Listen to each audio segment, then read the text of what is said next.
I call on Government Order of the Day number 1. Appropriation 2016-17 Estimates Bill, committee stage continued.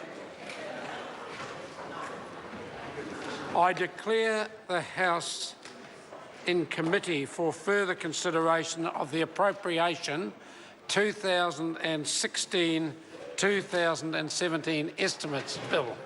Mr. Chairman. Mr. Speaker.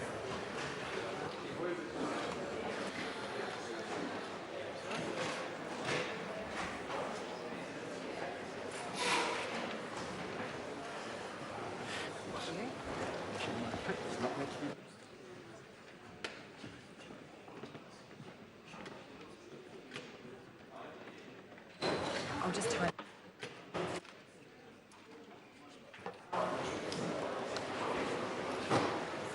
Yep. Members, the House is in committee for further consideration of the Appropriation 2016-2017 Estimates Bill. When we interrupted the estimates debate yesterday, we were debating primary sector, B5 Volume 9, and the question is that vote lands and primary industries and food safety stand part of the schedules. Ian McKelvey, he's shifted, has the call, and he has 4 minutes and 2 seconds remaining. Ian McKelvey. Tēnā koe, Mr. Chair.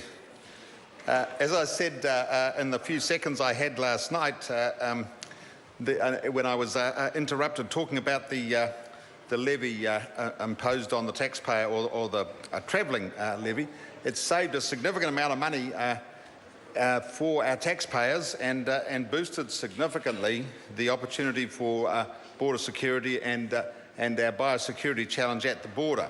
We of course have quite a number of challenges around biosecurity, and particularly in the last year or so have had challenges around velvet grass, fruit fly and others, and it's very important that the budget for this is maintained.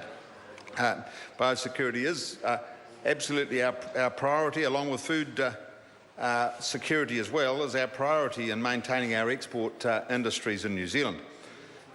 Mr. Chair, I want to talk about 1 or 2 other topics that I think are hugely important. One is the irrigation investment or Crown Investment Irrigation Fund, which amounts to some $102 million.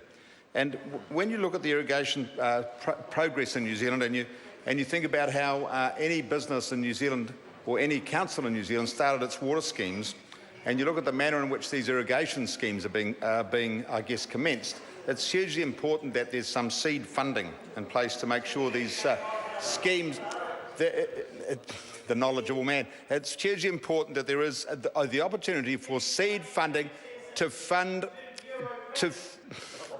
the piece that we need to commence these funds.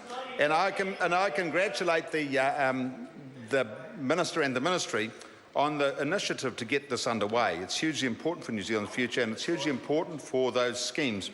It also contributes significantly to our environmental challenges and the ability to improve the environmental outcomes for those regions where this irrigation schemes take place. I also want to talk briefly about food safety, which, along with biosecurity, is the other very important part that props up and supports our food industry in New Zealand. Of course, our food industry completely relies on agriculture and the product of agriculture to ensure it keeps going. Very important part of the business of MPI and the primary industry sector. I want to talk briefly also about the PGP partnerships, and we've got a significant fund in this area, some $720 million worth of government funding and private investment contributing to some very good outcomes in this area, particularly around the afforestation grant scheme, where we have another $22.5 million. Back to the PGPs, and there's some very exciting work being undertaken here. We've got the precision seafood harvesting, which has produced a great result for New Zealand. We've also got steep land harvesting and some pretty amazing technology being used in this area now, which is saving lives and encouraging efficiency and certainly making a great difference to the way our forestry industry works. Of course, the forestry industry right at this moment in New Zealand is seeing some of its best prices probably ever for export logs. and certainly giving encouragement to that sector and encouraging it to plant more trees as we go along. The PGPs, of course, as I said, have had some $720 million worth of government and private investment to date, and I think we're going to see a great result from that in due course. Just on the issue of TB funding, which has had some changes this year, some $69.8 million worth of government funding added to the TB challenge, along with the $30 million that we already had in this area, has made quite a difference to this. But the point I really want to make is that the farmers' contribution to this, on top of that, is another $150 million over the 4 years. So pretty much satisfactory. So thank you. The Honourable